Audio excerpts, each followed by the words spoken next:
All right, let's start with what really puts the ISARIA on the map, the design. Frank, this is your creation, yeah? Absolutely, Eric. When I sat down to design the ISARIA, I had one thing in mind, to create something, not boring. Haha. Not boring is quite the pitch in the world of sport watches, and it seems to resonate too.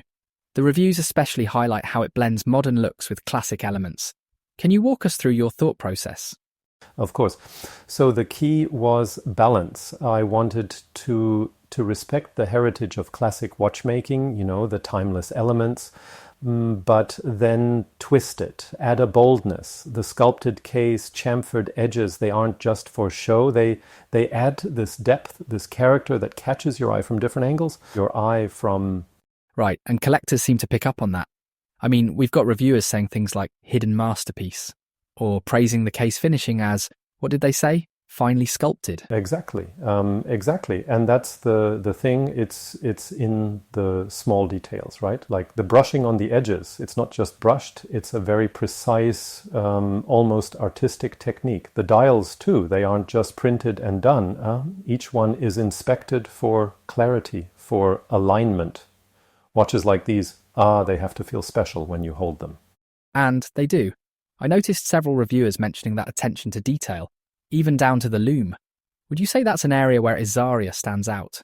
Oh, absolutely. Loom it's like this secret handshake for watch lovers. If it glows well at night, it tells you, okay, whoever made this really thought it through.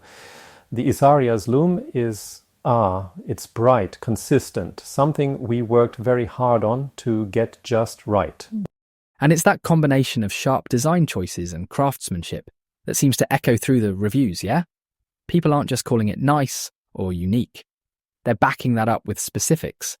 Case finish, dial precision. It's like every little piece lives up to the not boring promise you set out with.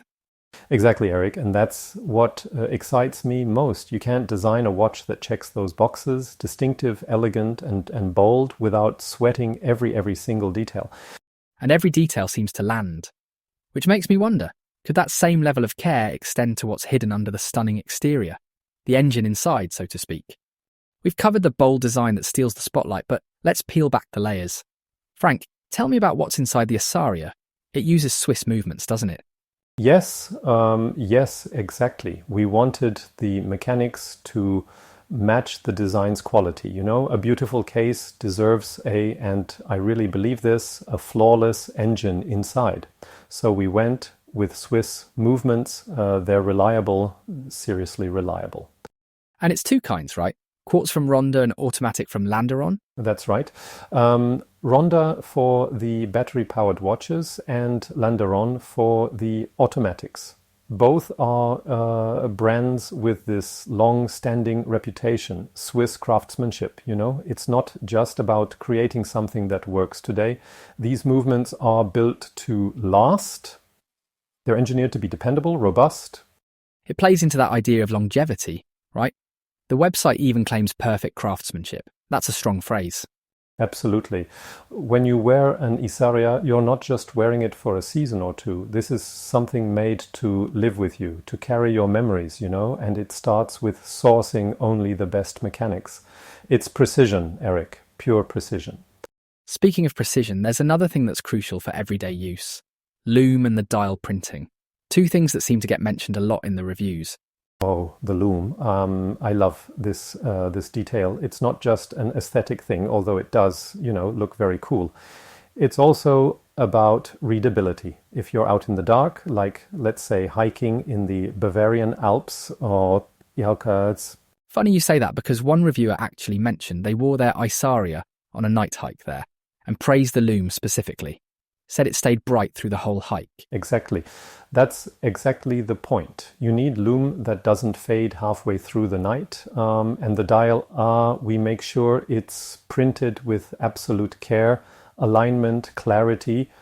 Ideally, it should feel almost effortless to read anytime, day or night. It seems like these details aren't just noticed. They're appreciated. I mean, no one spends 200 words in a review talking about loom and dial work unless it really stands out. Haha, no, they don't. And honestly, that's what makes it rewarding. Knowing every small choice we made translates into that kind of experience for the collector or even the casual wearer. So it's about pairing that striking design with something that functions exceptionally well. And when you think about it, part of that functionality has to include how the watch feels, doesn't it?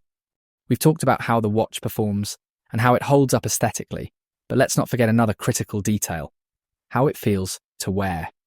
Frank, comfort seems to be a big deal in the reviews, especially the straps. What's the story there?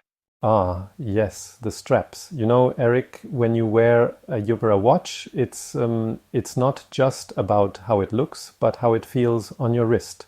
If it's uncomfortable, you're not going to want to wear it, no matter how beautiful it is. Right, and the reviews really back that up. One described the straps as amazingly supple. Another reviewer even called them a must-have. That's high praise. It is. And honestly, it's because we went all in. The materials, the three-dimensional strap, even the way the strap molds to your wrist. Over time, it's meant to be soft, ergonomic, purposefully designed. For me, it's as critical as the watch itself. Comfort connects the watch to you, literally. And that connection seems to extend beyond comfort. There's this idea in the reviews of the ISARIA being approachable, affordable even. What went into positioning it that way? It's simple. I mean, we wanted to make something that feels premium, but doesn't scare people off with the price tag. Good design, good craftsmanship, these aren't things that should be limited to luxury buyers, yeah? And affordability doesn't mean cutting corners. It means focusing on value, making choices that serve the wearer best. And it seems to strike a chord. Several reviewers talk about it being excellent value, even calling it affordable for what you're getting. That's got to feel like an achievement. Wow, that's really true. You know, earlier this year, I happened to run into a customer and he was wearing an ISARIA. I couldn't help myself and asked him about it. He smiled and said, "Yes, that's my favorite watch." It turned out he wasn't even a collector. Just someone who appreciated the design and the comfort. That was an incredibly proud moment for me. That's such a great scene. It highlights what's so special about the ISARIA. It resonates with enthusiasts and newcomers alike. It's accessible yet refined, bold but wearable. No wonder one reviewer called it a hidden masterpiece. Exactly, Eric. It's not just a watch. It's an experience, right? Something you notice, appreciate, and then grow to love over time. Well, on that note, I think we've taken a truly deep dive into what makes the ISARIA tick, from its design, its quality, to its comfort and price. Frank, thanks for sharing your insights and your passion.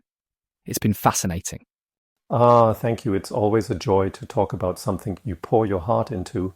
And that's all for today, folks. Thanks for joining us on this journey through the world of the BWG ISARIA.